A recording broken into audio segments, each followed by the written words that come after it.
Big news from the USA now. A new entrant in the 2024 presidential race. Yeah, this is mad. Kanye West announced his 2024 presidential bid amid far-right ties. The Guardian said that, although for once they actually are talking about quite right-wing people. So Kanye's launched his bid. He's got Milo Yiannopoulos on board to help him, who had a big part in getting Trump elected in 2016. Yeah, but that was before the scandal, wasn't it? Yeah, he was later cancelled for something he said about age of consent and so on, and we don't need to go into that. But not only that, he brought Nick Fuentes in. So Kanye arrived at this meeting with Trump with Nick Fuentes, who's a very controversial online polemicist, has a show called America First. He was banned from flying domestically and internationally at one point.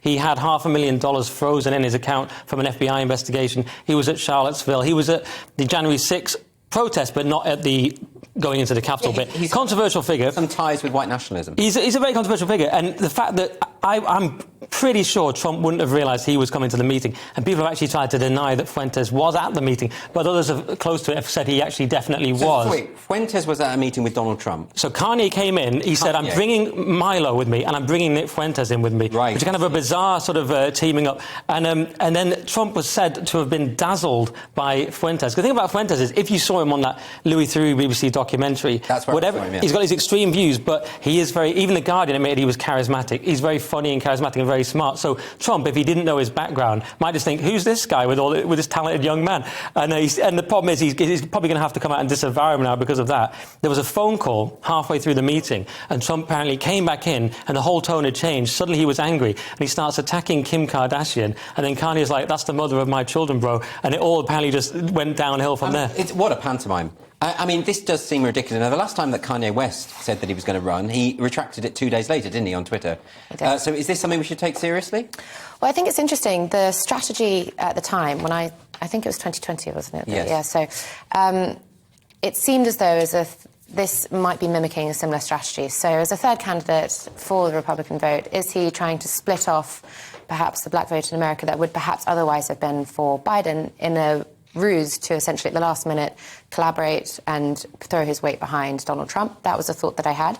But I think coming back to the central point, this is a man who incited hatred and violence very recently and is a very, very, outspoken anti-Semite.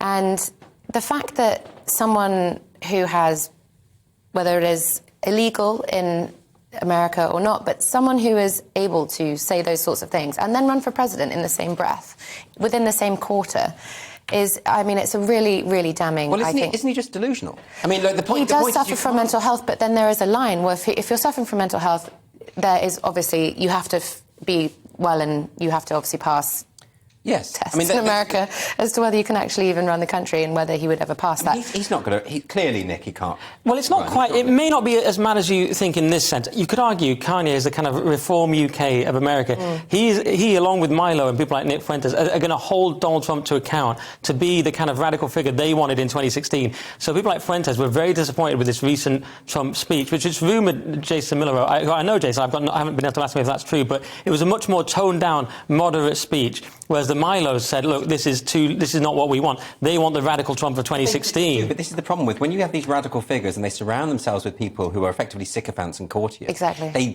overinflate their own sense of popularity. And actually, if any of these people run, they're not going to get anywhere. Well, we're going back to the fact that Kanye said slavery was a choice.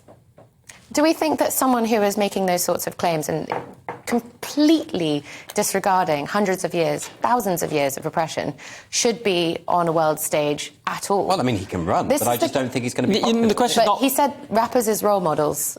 We rap, we don't think. Yeah. We actually probably make quite a good US president. The question is not whether Kanye will get the numbers. Like, Trump shouted at him in a meeting, you're not going to win. The question is whether he can hold Trump to account and push him more towards the policies that the further right wants, basically. And the other amusing thing is Kanye asked Trump to be his vice president, which apparently didn't go down that well. That is quite funny.